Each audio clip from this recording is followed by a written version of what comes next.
Hello, hello. Hi, everyone. This is MindScapes717 with Tania and Leslie. We are kind of waiting. We started the memo already? Yep, we have. Oh, we have started recording already.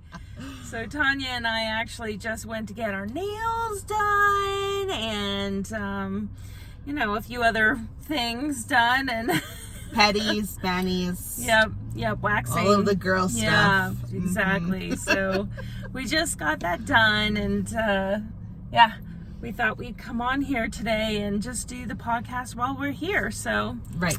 Yay. So this is the car. This is my car we're going to record out of. Yes. People that can't see us, you can hear us. We are in my car. But it's really nice today. We're getting a little bit of a breeze in. It's really sunny. It's really pretty. So there's a lot of things that we always talk about that we want to bring to the conversation. So I know yesterday we talked about a couple of things at dinner. Last time we recorded, which was on the 4B movement and all of the things that come with that, all of the implications and stuff. So what are we doing today? I think we're going to talk more about the man and bear thing. Okay, so we did bring up the last time, last week, the question, would you feel safer with a bear or a man if you were in a forest alone?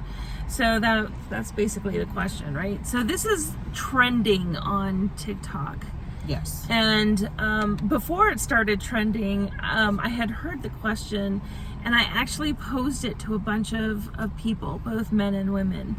And the majority of women, in fact, all of the women that I spoke with, and only one woman said a man, everyone else said they'd rather be in the forest with a bear.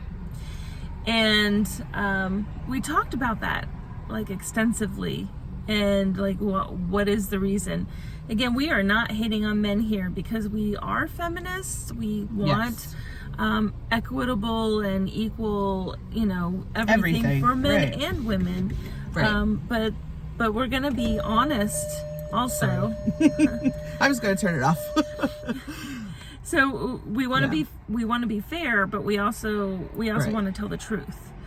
And the truth as we know it, and the polls that we took on this, and because I even asked the client, which I was surprised they didn't have any idea. It was a woman. I said, "Girl, did you hear this?" She was like, "No." She said instantly a bear. I don't think we even finished the question. Right. She's like, a bear. I was like, oh yeah. So that's kind of on brand for everything. I mean, this is what happens when we talked about this yesterday. When men come on and respond to these things, but respond in a very hateful way, that is literally the reason why we would prefer a bear. Because a bear would only attack for survival. If we're trying to hurt it, obviously. But a man will attack regardless. Sorry guys, hold on. But I haven't made another faux pas here. Okay. Oh, I think I did. I think you pressed something. I did. Oh wow. Maybe again. It's probably going to be in chunks. It might be in chunks because I think you might have taken a picture and it started over. Yeah, okay. It's okay. I think we'll post it all at one time. I'll fix it later. I'm not going to worry about it. Technology and it's annoying. I know. We're just not good at it. I know, and I forgot. I was like, I better put the volume up because I don't know if I actually have the volume up. Oh my God, because when you're in places, you put the volume down. Well, at least I do, anyhow. No, I think we all do, and then we have to be like, oh shit, there's no volume. Because I did the same thing for my phone. I was like, I hope everything was fine. If it wasn't, we'll figure it out. But yeah, so back to that question. You posed. We talked about how when men come back and respond to these things, even just the 4B or this question, it's a really angry response. Again, we don't need to be angry about the truth because obviously the irony is lost on you, because this is the reason why we don't want you around when it's just us as women.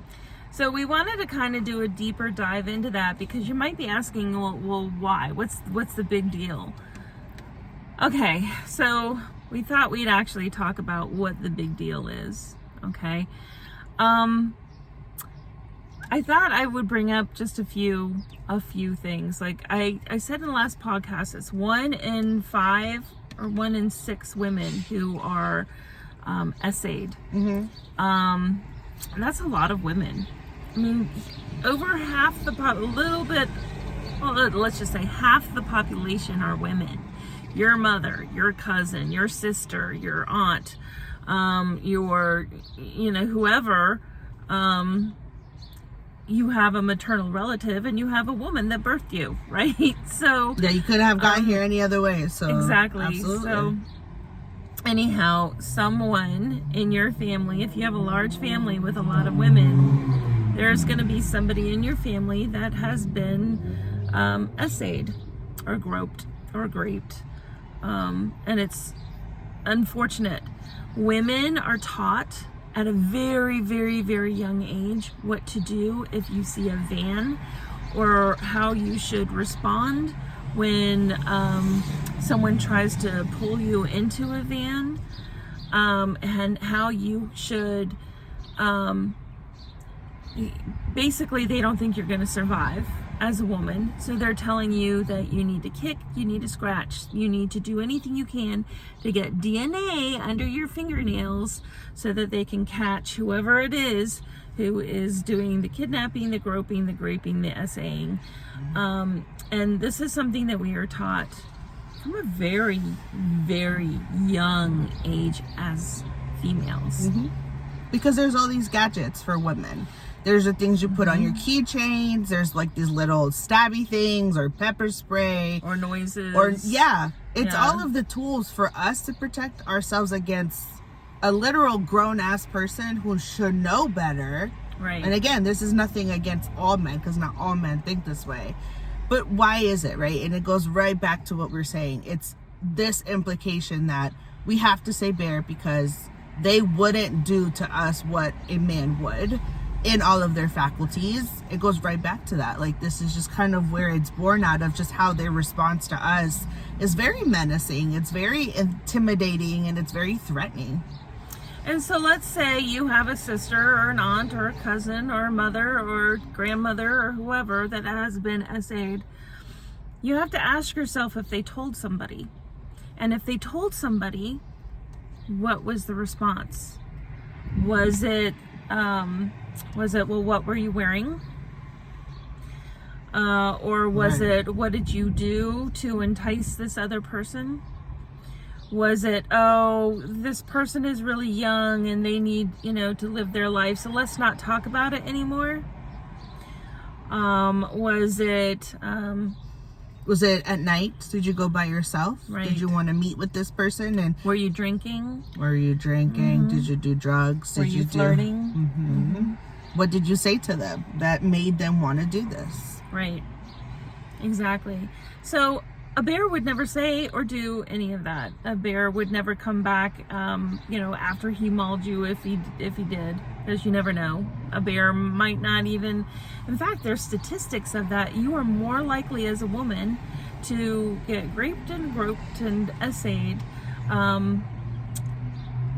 than you are at any time being attacked by a bear. I think it's like 1 in 170,000 chance with a bear, and the bear usually doesn't do that unless they feel provoked, attacked, or because as an animal they would protect themselves. Yeah, exactly. But that's it. It would have to literally hungry. be Right. or one of those things. But again, we could probably get away from a bear if we get somewhere and we're not trying to attack it or anything. Or there's high there's chances. there's things that you can put on yourself to repel it and stuff. But there's nothing you can do to repel a man who has it in his heart to do what he wants to do and to get what he wants to get.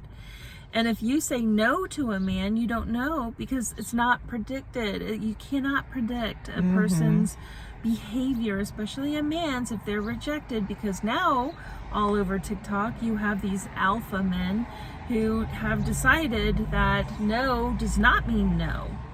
No means, well, let's try harder and let's get what we want no matter what. Yeah, they get more and more persistent. Yeah. So I know that's happened. I mean, I've encountered that one too many times. When you say no once, it's almost like a challenge and they keep going. And it's like, No, I meant when I said it the first time. It's not no, like maybe later. No, it's a no. It's a hard ass no. Get out of my face.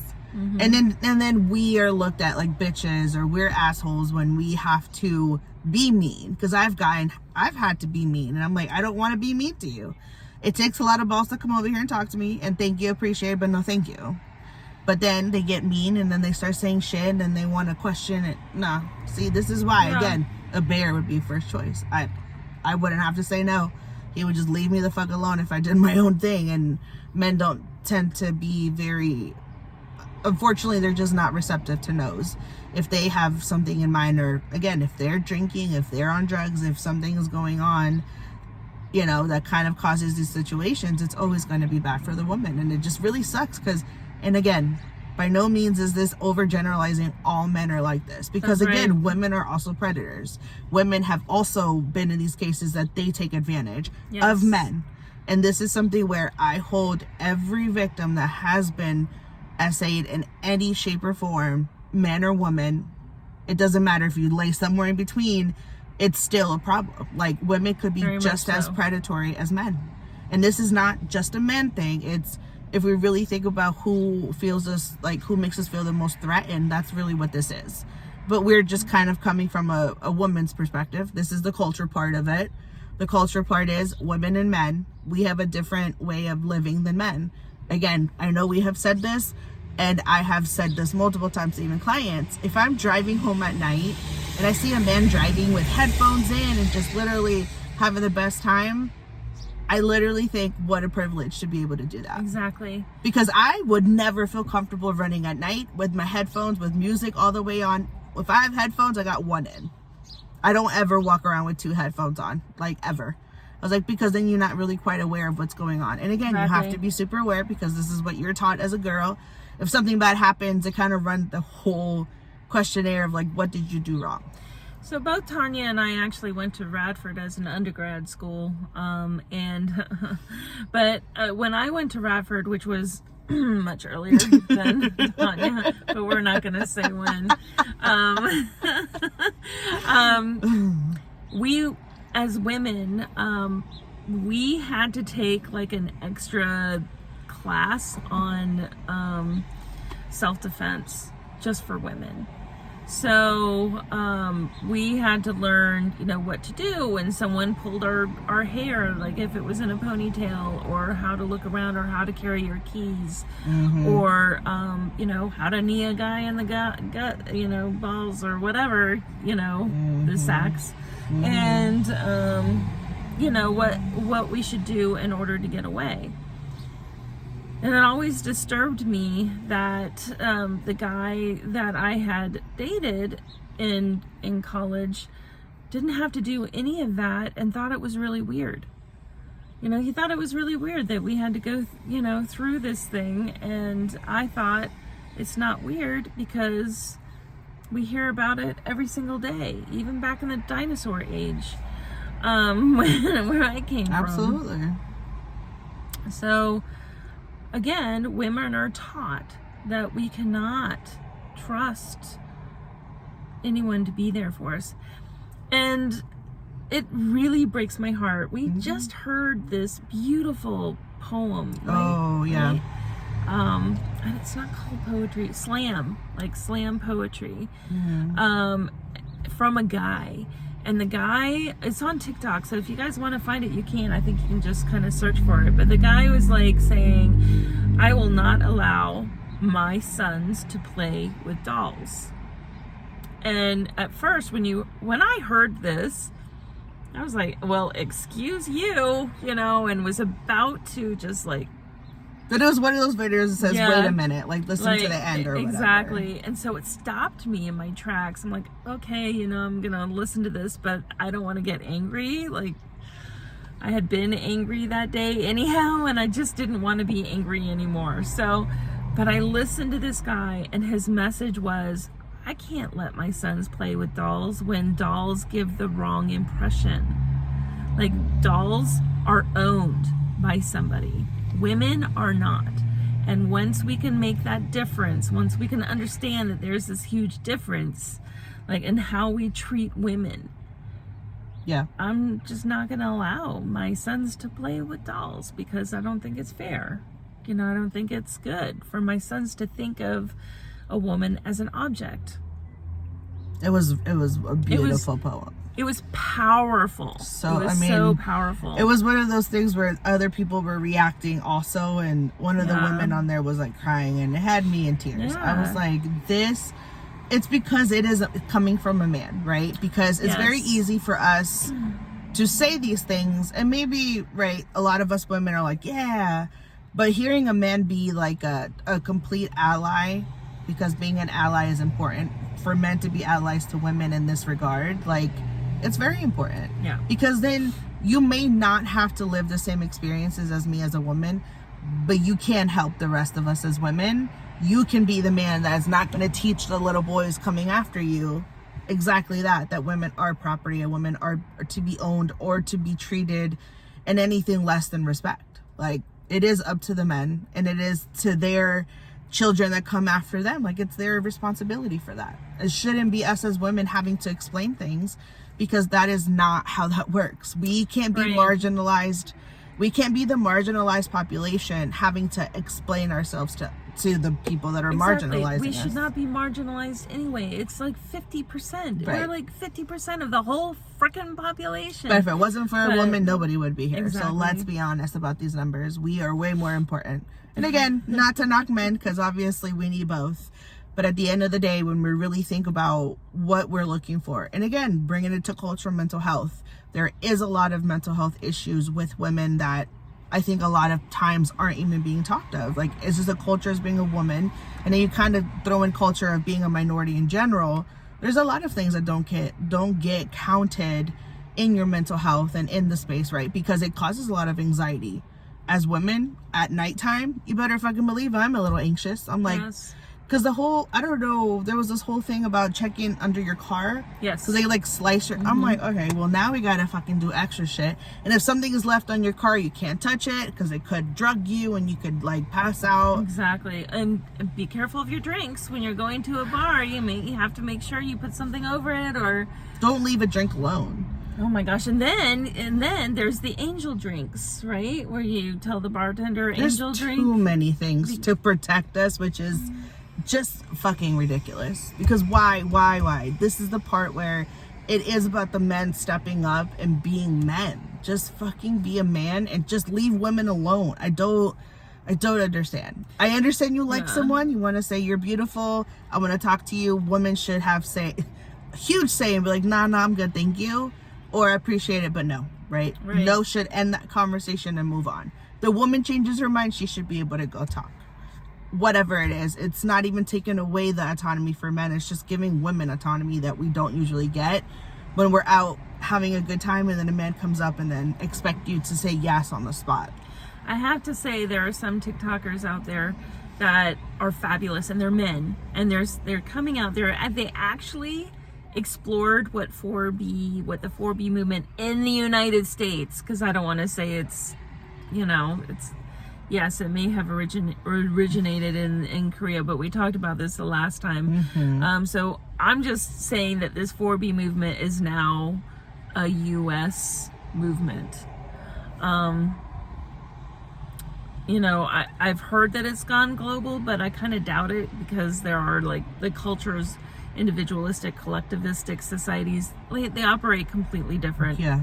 So I think it's more of a U.S. movement, where women are basically saying no dating, no sex, no babies, no marriage, that type of thing. And it's called 4B. I'm just kind of reiterating what we talked about last time, just a little bit, so you guys know what we're talking about. Because in Korean, these all started with the letter B, but in Korea, they did it for financial reasons and not necessarily for any other reason, because they do want a relationship. It's just difficult financially. Wasn't possible to do. Exactly. So anyway, that's the 4B movement. Now, men here got really upset about this when they first heard it, and decided to come back out with this 4G or 5G movement, where men are saying, okay, well, if you're going to do that, so are we. And women responded with, where's the GoFundMe where I can give you money to keep that movement up, you know? Mm-hmm. And so there's just been this animosity, like this us versus them mentality, mental health, which isn't helping any of us. But there are men out there in this world who do stand up for women, and they are speaking out. Like, okay, women have this 4B movement that is moving rapidly, and why do they have the movement? Let's talk about why they want this. You know, what's going on where a woman will actually say, no babies, no sex, no marriage, no dating. Why would a woman say that? And it's the same reason. Mm-hmm. It's the same some of the same reasons as why you would answer the question to, would you rather be in the woods with a man or a bear? Right. And when it comes down to it, a lot of women are actually kind of like twisting the story a little bit. And I wouldn't say twisting is a bad word, but basically they're saying there's many reasons why we don't want marriage or babies, and that's because although we are two-income household, for example, in a marriage, it's usually placed upon the woman to do the cooking, do the cleaning, taking care of the child, and there's no equal, there's no partnership, there's no equal whatever.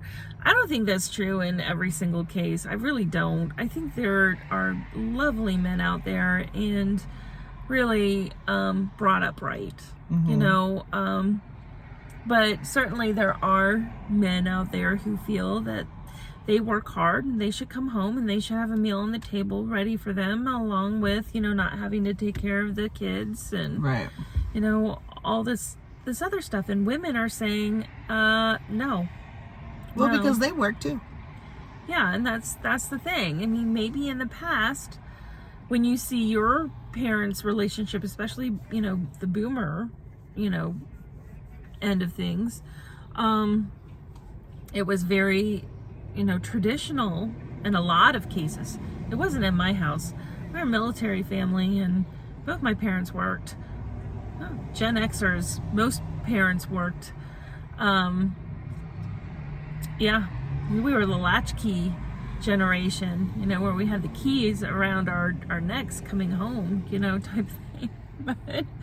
But traditionally, it was the woman stayed home, the man earned the money, blah, blah, blah. That is not the case any longer. Right. We do not, and you cannot survive in the places that we've lived like that, you know, at all. But anyway, is that my little rant? No, but it's appropriate because again, this is where we come in with the culture of mental health, and again, generationally, like that's a huge difference. From generation to generation, it's very different. And but women, unfortunately, even in 2024, there's still this whole thing with women. I mean, with some of the rights being taken away or some of the things that are coming down the pike, like there's always going to be an argument over a woman's body, over women's rights, always over women. Like, it's very easy for people to make these things and limit us, like access to a lot of things that we need. It's very unfortunate, and it really sucks because then we don't really give the support that women need in general. And again, we are speaking from a very biased place because it's very easy to empathize with another woman and be like, well, we went through this stuff, I totally get it. Like, and again, being a therapist really gives me a lot of privilege too, and a lot of space to get to know a lot of men that have gone through these things. And again, women are just as fucking awful as men. Like, women unfortunately have overcorrected this and gone their own path down being a predator as well, and it happens. And I also stick up for men that have been in those situations because it's absolutely abhorrent that they don't get to talk about it because it becomes a joke of like, why didn't you do this, or why didn't? No, that's not a thing. And one thing, I started watching it before I came to get my nails done, but Baby Reindeer, Have you seen that? Or at all on TikTok? No. I know you wouldn't watch it, but Leslie doesn't watch TV like I do. I'm addicted. Leslie's the intellectual one of this bunch because it's not me.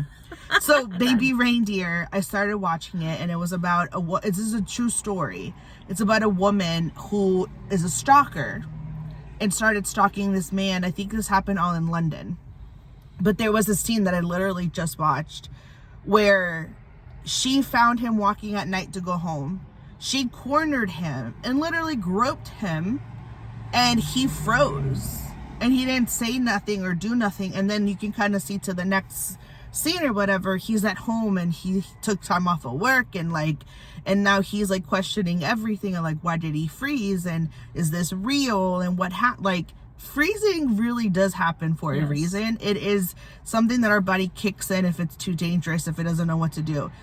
And men, I have heard this from men say that they froze and also thought that, right, like, oh, well, maybe it wasn't that, or it was maybe a joke. Or men never think that they're gonna freeze. No, because they've been taught at an early age that, you know, they need to fight, they need to fight back, they need to, you know, whatever, because they're stronger and they can fight back. But men, I have heard situations with men where they just freeze, and I'm like, it's such a real thing. Like, it's just so, it's so unfortunate. My heart does go out to men who can't talk about this, because as women, it's almost socially acceptable for us to complain, because complaining, right, that's what it becomes, or for us to say, oh, well, I had these experiences. It almost seems like the majority of the room. When I was in college, there was 4 of us sharing a bathroom. We had one room and a bathroom at Radford. Out of the 4 of us, me included, 3 had very serious sexual abuse history. Me being the only one that had none at that point. And I was like, well, thank God I've been blessed. I mean, have I been probably sexually harassed? I'm sure. But nothing to the degree of these 3 women out of the 4 that have had these experiences that were super tragic. And I'm like, that's great. Like, to me, I was like, oh my God, that is absolutely unacceptable and the worst thing I've ever heard. And again, coming from a very sheltered background, it was very shocking to me. But this is what is so unfortunately normal. It is. It's so normal for someone to be like, yeah, I was in a situation. They might not see it as sexual assault or sexual abuse or whatever, but some people don't even understand that all it takes is for no consent, and that's a fucking problem. It is. It is a problem. If someone says no, or if someone just kind of like that's it. Like, that's where it stops. You don't question, well, maybe they're not in the mood right now. No, just leave them the fuck alone. Yeah. And that's what doesn't happen. So all of these things, and again, Baby Reindeer apparently is like trending on TikTok and on Netflix. So I would say watch it if it's a good thing, because again, we don't talk about men being stalked or harassed or whatever. And it was a good. When I was doing therapy, I had many men come to see me because they had been essayed as a child and had major PTSD because of it. Well, yeah, because that's like a cross, and because as children, it sucks to have to fight that, but as boys, right? Because boys are going to be boys, and no, my heart goes out to those kind of men too, because I'm like, not only were you supposed to think that was like a good thing, like, oh, I'm such a man.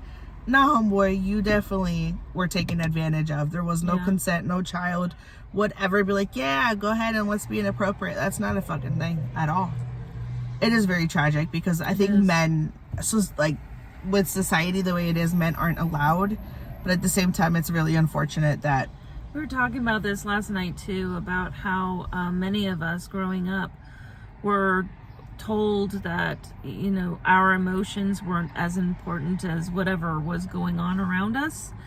And so we were suppressed and repressed because we could not voice our feelings. And because of that, many of us are fucked up. Many of us.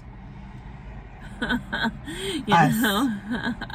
Yes. Us. That is not an us versus them. That is everyone. That's like, this is the most inclusive, girl, man, unfortunate woman, situation. Whatever identity you know, see and everything as. in between. Exactly. Exactly. Absolutely. And it's really hard. And this is why, again, always bringing it back to where we kind of start with this culture and mental health. These are things that we legit talk about literally all the time. Yeah. Even outside of this 4B, prior to that, after that, it's always going to be a conversation.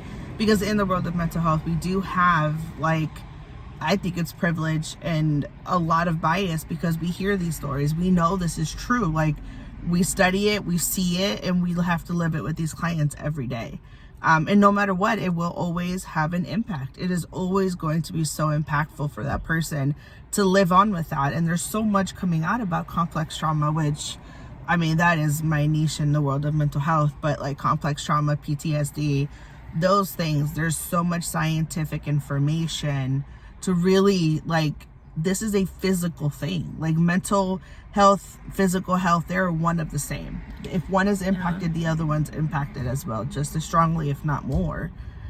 There's a lot of science and there's a lot of information out there that these things are traumatizing because it's not the event, it's how our body responds to it. Yeah. The event can be a very traumatic event objectively, but then when we look inward, maybe I'm okay, but because I have maybe some secure tools, but maybe someone else doesn't, and that's going to be completely devastating to their system. And that's where we look at trauma.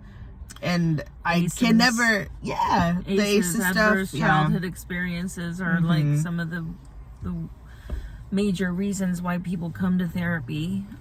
Also, so or who have major mental health concerns is because of something that happened in their childhood. Well, because that's literally our formative years. That sets our path with the brain chemistry and just our chemistry in general. There's so much now that they're linking to things like fibromyalgia, PCOS, diabetes, high blood pressure, heart issues. These things are very much being tied to traumatic experiences. And let me just say that when we're talking about things like Alzheimer's or dementia, do you know, before 1927, there was no such thing as Alzheimer's.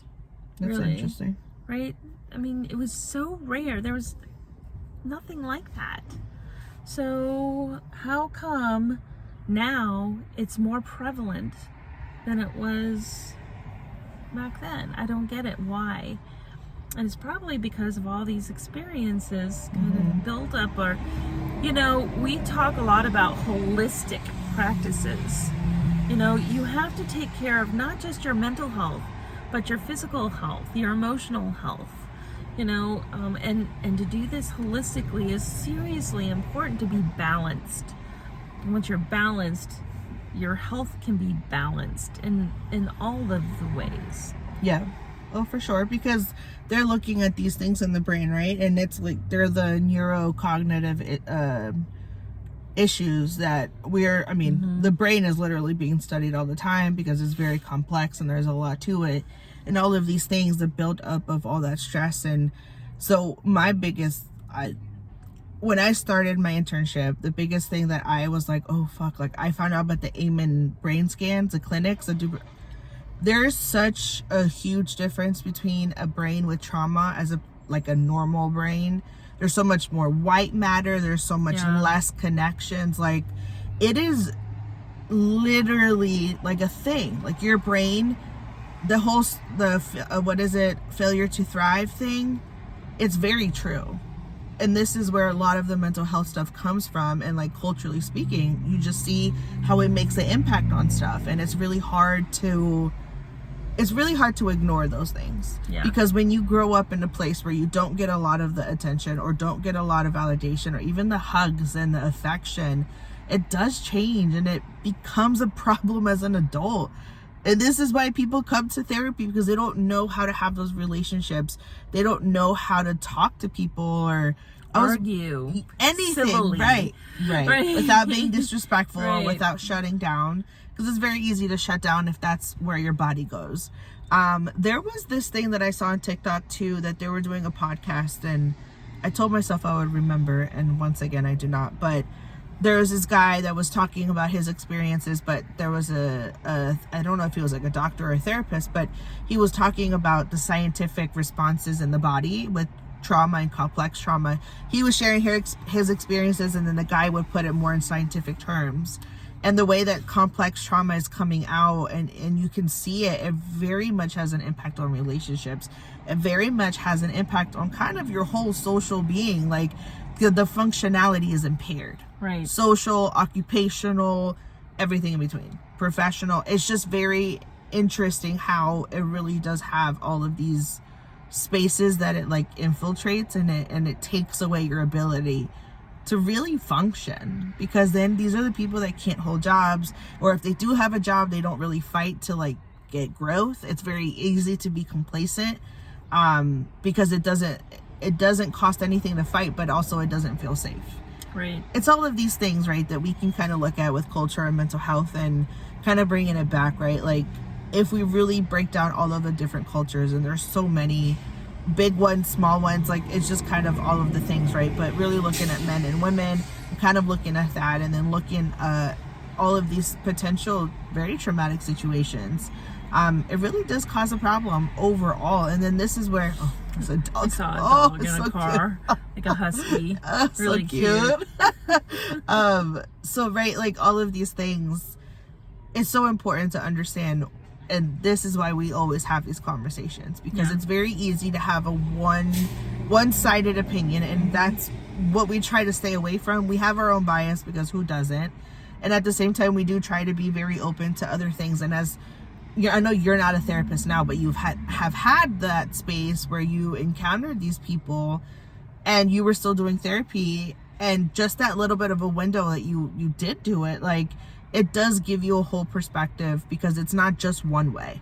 That's and right. Even with your clients coming in, I believe my clients with everything they say. Now, do I believe exactly verbatim what was said or what was no? Because what I'm worried about is my clients' feelings. Right. You can't be like, oh yeah, that's totally no. Because I promise you, they've done that to me, where I say something, they come back the next week like, well, you said no. Right. What you heard is what you heard, and what I said is this. I make my notes. I write shit down so that when they come back and like, no, I did not say that.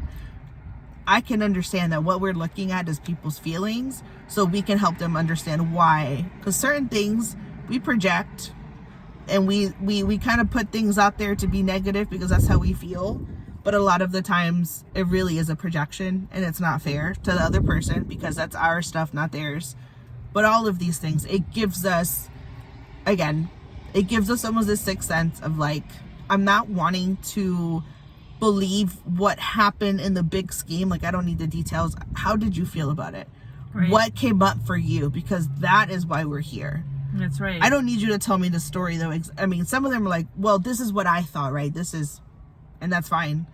We're not going to get in the nitty gritty. We don't need to understand what the fight was about. I just need to understand how you feel and what's going on with you, because that is what we're more worried about, because then you could take these skills and use them out there with everybody else, because relationships are always being affected by really anything at this point. Our parents, our relationships, like personal relationships, and then kind of occupationally and professionally, all of these things that you think about, you're like, okay, well, all of these things are different, and we're trying to just have this conversation and open it up to the whole kind of concept of like, yeah, do we know everything? Fucking no. Fuck no. I tell my clients that too. I'm like, I don't know everything, but we can learn together. It's just having this conversation to understand where everyone is kind of coming from. And I think mental health gives us a little bit of like a glimpse into it. If you have a little bit of background in it, I think it gives us a little bit of privilege and luxury to kind of be like, well, this is where we start, and we kind of open it up. Because I love to hear different perspectives, and sometimes I love to even be like, oh shit, I never even thought of that way. Because my clients have those moments, and I love that for them, because they're like, oh, okay. That oh moment is what I live for, and what I, as a therapist, I'm always looking for with my colleagues as well, to be like, oh, I just never thought about it like that. It really does help to kind of change perspective and be open to that. I love to believe that as a nerd myself, I love school, and if I could go to school the rest of my life, I totally would. Yeah, but because she just went, she did it, okay? She can say no because she's hit the end of the line, okay? I'm still not there, so I still have a little bit of room to want school. This woman has done it all already, so she's done. But kind of thinking about that, right? Like, it gives us critical thinking, problem solving, conflict resolution. It gives us so many skills. Oh, it's a dog again. So fucking cute. Oh my God. I know, he's so cute. Oh my goodness. But those are the skills that we get through school, through conversations, through keeping an open mind. I love my family, but this culture of mine, love it, don't know what I would do without it, but it's very closed-minded. It is very one-sided. It is very much like, that's not true. I didn't even say anything yet, but they're ready to call you on your bluff or whatever. It's just very important to have these conversations be super open-ended. Yes, are we going to have our own opinions, our own thoughts? Yes, but that's what makes this conversation so much better.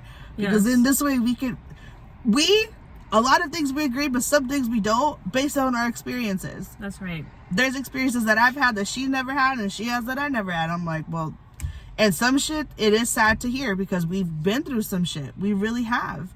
And that's like, well, damn, I'm so sorry with that. Like, I can't even speak on it because I'm like, I don't know what that feels like.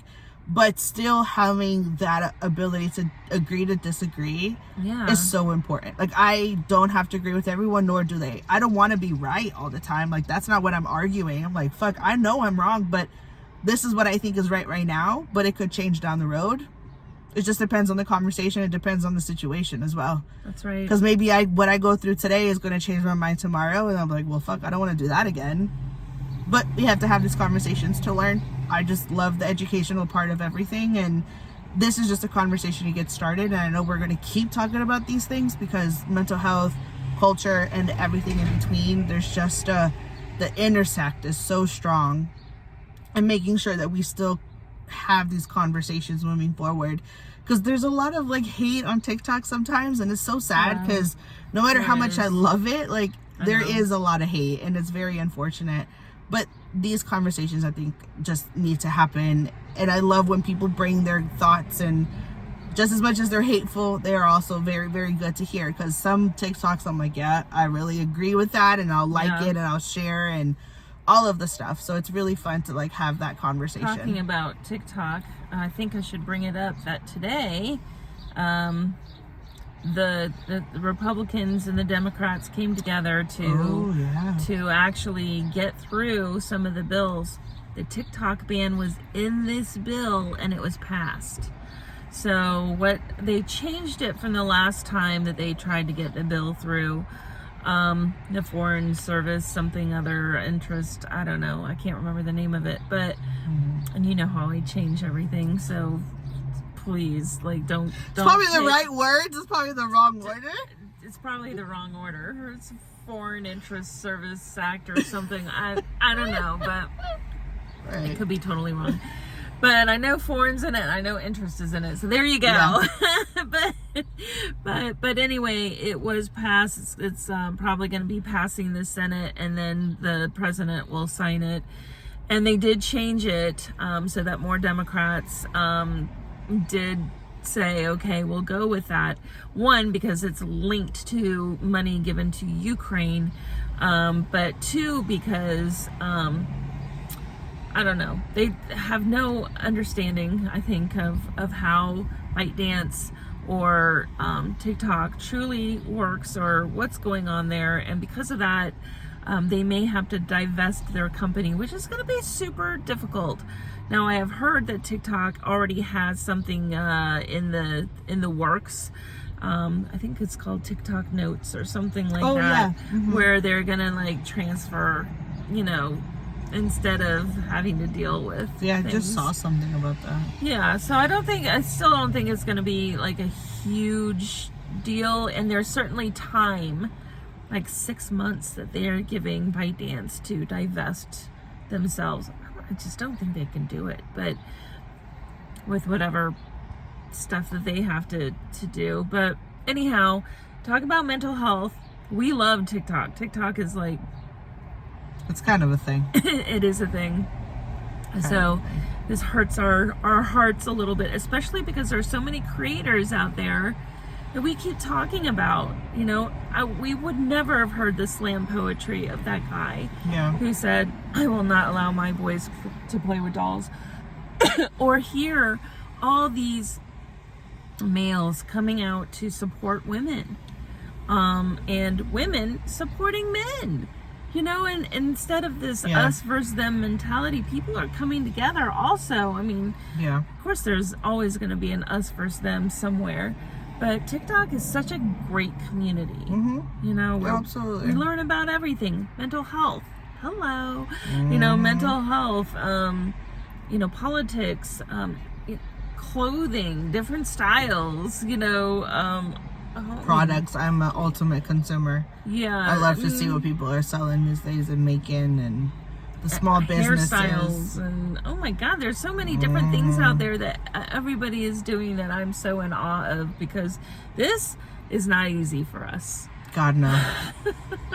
God no. Especially having to hear my voice back to fucking not hate easy it. at all. But we're out here doing it because we believe it's important for you to have the information and for us to like give the information. It's just, you know, but just connecting the information to others, but going past that, right? Like we're gonna give this information. We want people to share it and to bring their own information, and the gathering of information is super important. Because one thing is to give it, but another thing is like when we can have that conversation to really like keep moving it forward, like keep using it and keep bringing it to other people. And again, it's not to convince anyone ever.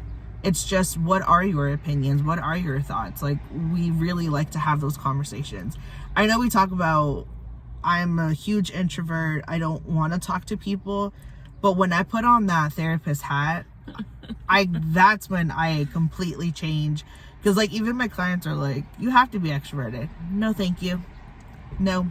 And Leslie is the one out of the both of us that would want to talk to every goddamn body. And then I get stuck and I'm like, God damn it, I didn't even want to have this conversation in the first place. She wants to share casseroles with the whole floor of a hotel. It was like a whole thing. She's never going to live that down. That was like 3 years ago. She's not going to let me live it down. This is like, 3 years ago this happened when we first went to North Carolina. And she wanted to share a casserole. We weren't going to eat it. She was like, let's share it. And I was like, let's just put it away and eat it later. But that's cool too, I guess. We didn't do it because I wasn't going to. No. And then she was like, no, never mind. But these are the things. As a therapist, I love to talk to people, have these conversations. Mental health, I could literally talk about until I'm blue in the face. But I think it's so fucking important. Like, the bringing of the information and just kind of talking about what people are going through is just so damn important. Last night we talked about manifestation. We did. And we were like, oh, you know, it's so easy to manifest things that are negative. Yeah. Right? So easy because it's just what we do. But you can also manifest things that are positive. And when we talk about mental health, that's what we really hope for a person, is to just start manifesting more positive things. And why we bring this up in the first place, like, let's do something good for each other. Because sometimes too, if we start off in the negative, which I mean the majority of people, I mean this is why we have therapy in the first place, is the easiest thing to do. And sometimes I do like to, like today was a really good example. I had one session today, fabulous client, love her to pieces. But we did talk about how are we going to reframe. If we start from a negative, fine. Let's start there. But what we're not going to do is continue down the spiral of negativity. It's the same coin. Flip it over. Let's look at the positive. We say, yeah, I understand that this part is scared. I understand this part is scared. It's trying to protect me. Because to be fair, when we think about all of these thoughts that come up that are really scary and make us think negative thoughts, they come from a good place. If we reframe it to say it comes from a good place because they want to protect us and they want to make sure that we're safe. Yeah, am I lame? Am I fearful of something, or do I suck this much, or whatever? These are the thoughts that come up, fine. I hear you, but how about we kind of sit in that a little bit and be like, why am I so scared? Why am I so sad? Why do I feel this way? What is it about these feelings that are trying to protect me from what? If we reframe just a little bit, I think we can get out of like, well, why can't I find, because one client did have audacity to come to me and say, why can't I find a man this, and this? And I'm like, because you're saying, why can't you? Instead of being like, I will find this man that has all of these traits. If we speak out of a scarcity mindset, we're going to stay in that scarcity mindset. We can't start with, I can't. It has to be, I am looking for, I am going to find. And then we look for those traits and we chase those traits, and we don't sit in the, well, why can't I, or I can't, I'm just going to sit here and just fucking stew about it. Because let someone come knock my door and tell me that they're supposed to be here for me, then let's go. But that's not how it works. If it's a partner, if it's friends, if it's whatever, you just have to be ready for that conversation to switch internally before it changes externally. Because you have to love yourself. You just have to. You have to be ready to say, I have all of these wonderful qualities. I am always scared about this one thing, or I am always fearful. I am a very fearful person. My anxiety is out of fear. Like my fear, I'm scared of everything. But you do push a little bit. You question that. You say why, and then you push it, and then you kind of convince yourself that it's not as scary and that you are capable if you just push that limit just a little bit. Just like enough to change the conversation to more of a positive, and it doesn't have to be perfect. Are you gonna fuck up? Probably. But who's gonna, like, you're not gonna die over that. I mean, unless you're doing something dangerous, and then that's just on you. But when we really think about all of these things, it is manifesting in the best way for us. And then how do we have those relationships with other people? It's just so important to have these conversations, but changing even the why can't I find, it's I will find. Just That's right. A little bit. Just 1 or 2 words will make a difference, and you're just going to start seeing the blessings or feeling grateful that we talked about. We talked about gratefulness, gratitude. Yeah. Because it's very important. No matter whatever you're grateful for, it could literally be just to put your head down on a pillow and go to bed. You have a bed, you have a pillow, you can sleep. And you don't have to fight for your life at night, or you don't have to do any, like, it's literally the small things, because that's what I do.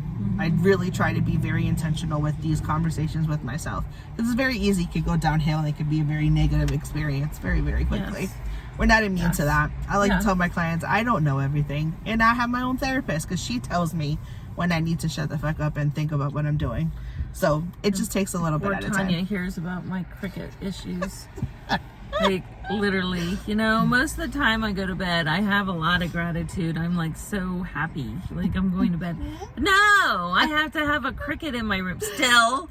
Oh, you didn't catch it? I didn't catch it. Oh, no. Not day 2. That's awful. Oh my God.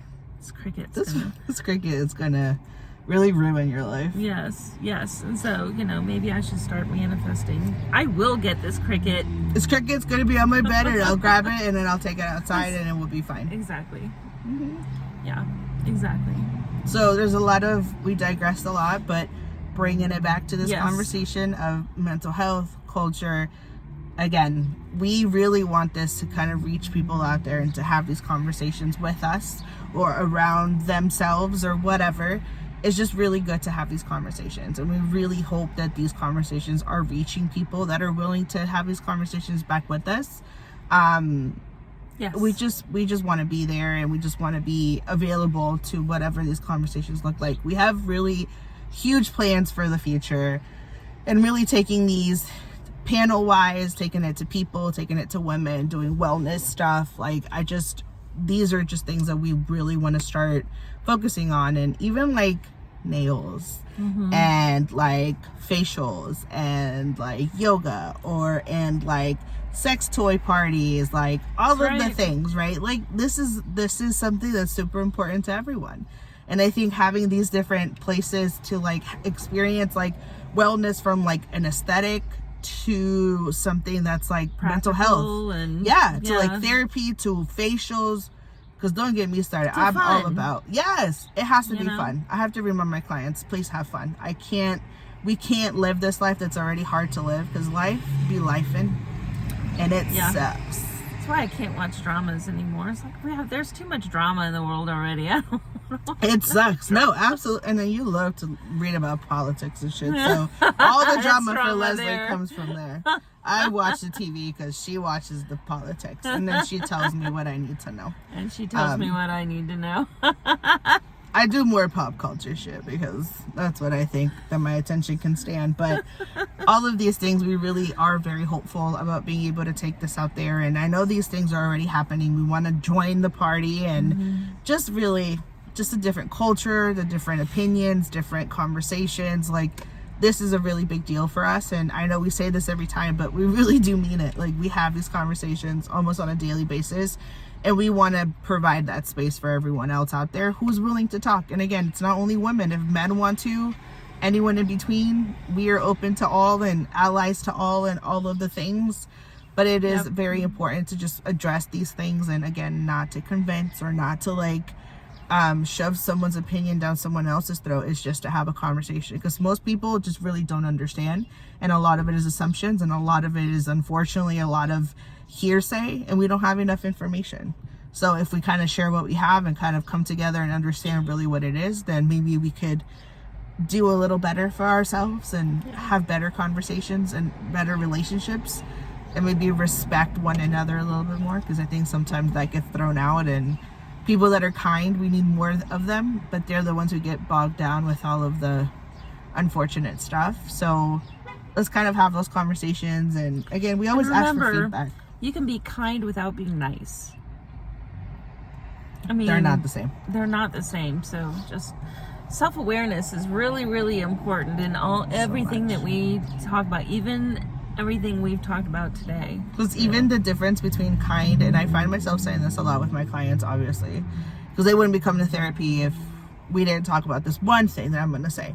The difference between being kind and being nice is very much boundaries. Yep. You have to respect your own boundaries and do as much as you can for someone within your boundaries and within expectations, so that you can then be kind, but also kind to you. If you're going to give kindness, you have to take kindness first.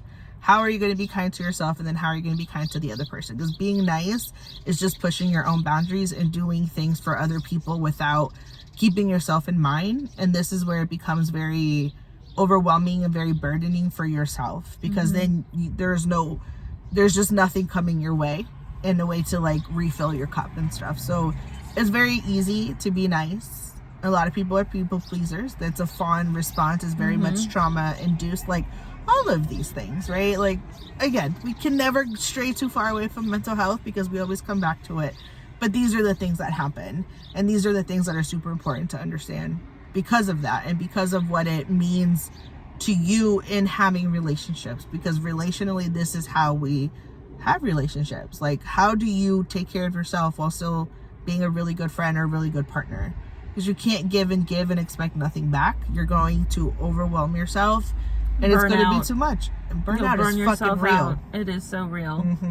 I mean, we hear a lot about burnout right now. It's become a very negative term, especially in the healthcare fields. But burnout is really something else. You don't want to go through it. So take care of yourself. Please, at minimum. If nothing else makes sense, what can make sense is you putting yourself first.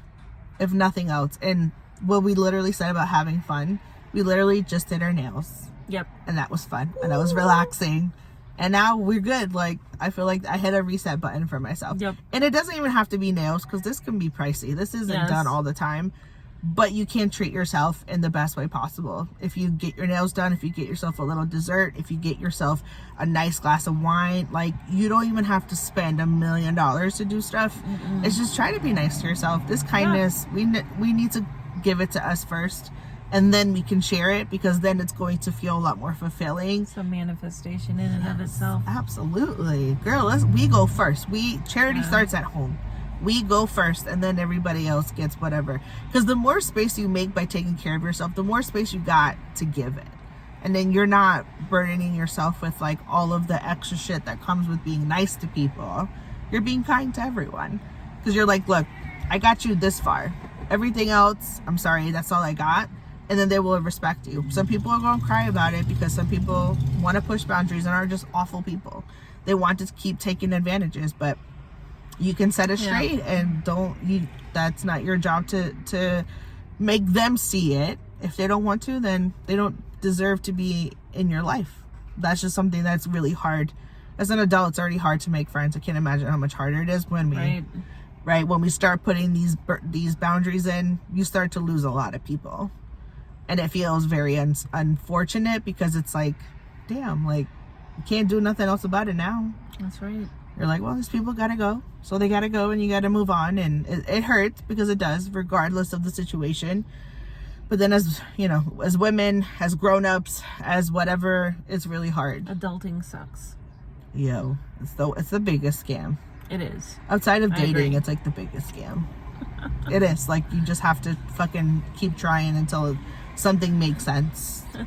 And then you don't know what happens after that, but you try to make it work. Yeah. So all of this to say, once again, please take care of yourself. Please have these conversations of mental health and culture, and find safe spaces. Do what you got to do for yourself, and surround yourself. Ask people questions too, and then have real conversations, like real conversations about why you would make the choices that you make, and listen to listen, not listen to respond. Yeah, we just want to understand each other. Yeah. We just really want to understand where someone is coming from, and this responding, this like, well, let's do this, let's do that. No, not everybody wants it. Now, some people might really love that, but you have to be ready to read that person and be like, do you want me to respond, or do you want me to understand you? Right. Because maybe that's where we start. And that's a good question to ask somebody. Like, okay, you're coming to me, even your kids. Like, you know, do you want me to respond to this and give you advice, or do you just want to vent? And that is fine. Whatever you want to do. That is a boundary, and it's also respect. It's respecting your kids, and your kids can respect you for it too. So, but anyway, I think that's about all the time we have today. I mean, we went way over, but We did. that's cool. Whatever. Let's see if it recorded right on both of Right, these things, because exactly. who knows what really happened. And I'll have to figure out how I can cut and, you know, whatever, but, you know, the videos. But I'll do it. We'll get figure this it done. out. These And might be in parts too. I don't know Yeah. what happened. who knows? It's okay. We'll figure something out. We're chill. We're chill about this. It'll happen. It will, eventually. All right, guys. Well, take care of yourselves. Yep. Bye. Toodaloo.